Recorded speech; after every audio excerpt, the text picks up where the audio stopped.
Ali Orr hits maiden 100 for Sussex. There was just one session possible on day 2 due to the weather, but 2 more Kent wickets fell. Kadri and Podmore had mounted a fight back to take their side past 3 figures, but they'd been separated. The score when the rain started to fall, 122 for 7, 59 behind the visitors. Nathan Gilchrist became the latest Kent player to be asked to self-isolate, so was replaced by Bailey Whiteman for his first taste of first-class cricket. Jamie Atkins made sure it wouldn't be a memorable one for the batsman at least. Out to Atkins, the Sussex bowler with 5 for the second time in his young career. Ollie Robinson had Quinn caught behind for 11, but the deficit was tumbling, as well as the wickets. It was down to 16 when Jaskar Singh went LBW for 2 to Hunt. Kent all out for 165.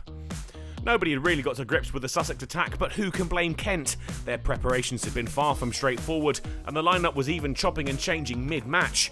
Their youthful side had shown some grit to get within double figures of the visitors. Jamie Atkins helped restrict them. Figures of 5 for 51, a new career best return. Orr and Haynes repeated their first innings display. Sussex off to a decent start with 50 on the board before lunch. That was 53 at the break, the lead up to 69, and Sussex looking confident with the bats so far.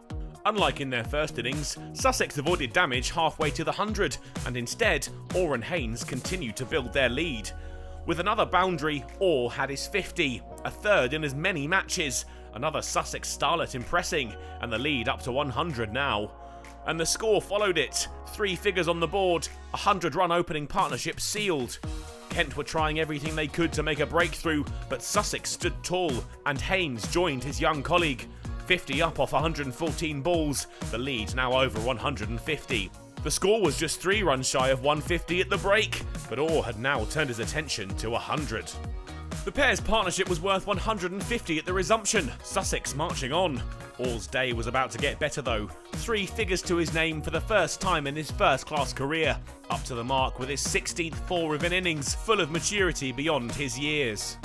The openers had played their way to a 200-run partnership, Kent's first innings success now feeling like ancient history for the hosts. With 209 on the scoreboard, Kent finally separated the pair.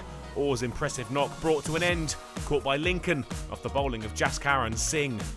That brought Ward to the crease, a new partner for Haynes, and they looked to bed in for the evening, a new start required. They wouldn't get too far together, Ward out for 6, firing Quinn to Coon. Head didn't wait around, he got stuck into Quinn, perhaps with instructions to see how far he could get Sussex with designs on a 4th day charge for victory. Haynes though wouldn't be able to follow in the footsteps of his opening partner, up to 94 when Quinn had him LBW from around the wicket. Carter took a leaf out of Head's book. 2 boundaries in the final over took the score at the close to 277 for 3, but the lead was now 293. If Sussex have hopes of pushing for a win, they'll declare overnight, or very early on day 4 in the hope that Kent will have a hard time of it once again. But with both sides having little to play for, this has been a gripping 3 days of cricket so far, with some great displays from young up-and-comers.